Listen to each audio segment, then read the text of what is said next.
Alam mo ba kung gaano kalalim ang salitang kaibigan? Magkaiba yun sa tropa o katrabaho. Katrabaho, pwede kang makalimutan. Pag nawala ka, pwedeng hindi ka nakilala. Tropa, kasama kayo dahil may purpose. Salitang kaibigan, Tropa. mahirap panindigan yung salitang kaibigan. Iba yun, di ba yun? Magkaiba yun.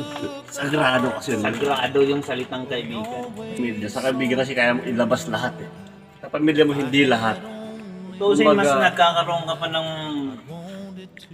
maraming atensyon sa kaibigan kaysa sa pamilya. Tama. Ganun mo talaga.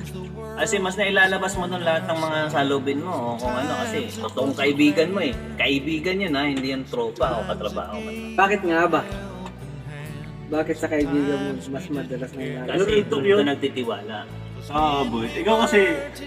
Yun Ikaw. yung totoong kaibigan. Pero kapag na ano ka niya, yung tiwala mo, iniba niya. Siguro dahil ganito.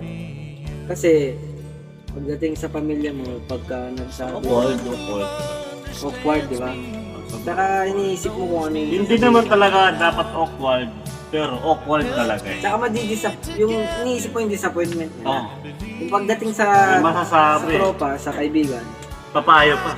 Hindi sa tropa, kaibigan lang. Sa kung sa Magkaiba kasi yung kaibigan, tropa, eh. sinabi mo sa kaibigan yung problema mo. Ano man ang sabihin nila, Ito kasi yan. Yung tropa kasi, na-share mo lang sa kanila yung problema mo. Pero, hindi nila naramdaman kung anong problema mo. Kung kaibigan ka, naramdaman mo yung problema. Meron kasi tayong sinishare lang na problema sa kaibigan na alam mo makaintindi.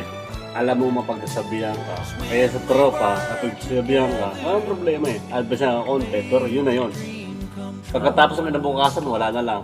Ang toong kaibigan, hindi kailangan ng atensyon. Ang toong kaibigan, kakamustahin ka. Na kahit ilang araw yung dumaan, mag-chat siya hanggat may paraan. Kaya niya magsabi sa tol, kamusta ka na? taon na nga yun.